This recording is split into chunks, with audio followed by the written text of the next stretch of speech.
మన ఆరోగ్య శాఖ మంత్రి గారు ఇక్కడికి రావడం, ఈ రెడ్ క్రాస్ సంస్థకి ఇచ్చిన 50 సెంట్ల స్థలం పరిశీలించడం, అదేవిధంగా మన పెనుగొండ నియోజకవర్గంలో ఉన్న హాస్పిటల్స్లో ఉన్న సమస్యలు కూడా మంత్రి గారికి ఎక్స్ప్లెయిన్ చేశాం. ఖచ్చితంగా వెంటనే తక్షణమే దాని గురించి పరిశీలిద్దామని కూడా చెప్పారు. అదేవిధంగా ఈ రెడ్ క్రాస్ సంస్థ ఇక్కడ ఏర్పాటు చేయడం కూడా ముఖ్య కారణం ఏంటంటే ఇక్కడ హైవే ఉంది.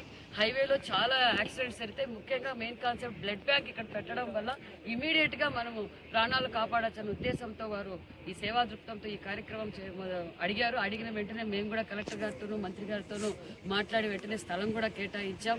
వారికి కూడా ప్రత్యేకతమైన ధన్యవాదాలు కూడా తెలియజేస్తున్నాం. అదేవిధంగా మరికొన్ని ఎక్స్పాన్షన్ కూడా చేయబోతున్నాం. అక్కడ క్యాన్సర్ టెస్టులు, అదేవిధంగా డయాలసిస్ సెంటర్ కూడా ఒకటి ప్లాన్ చేస్తున్నాం. అది అంచులంచులుగా దాన్ని డెవలప్ చేయడానికి మేమందరం సహకరిస్తామని కూడా తెలియజేస్తూ, మరి మంత్రి గారు పిలవగానే మన నియోజకవర్గానికి వచ్చినందుకు కూడా మంత్రి గారికి ప్రత్యేకతమైన ధన్యవాదాలు కూడా తెలియజేస్తాం.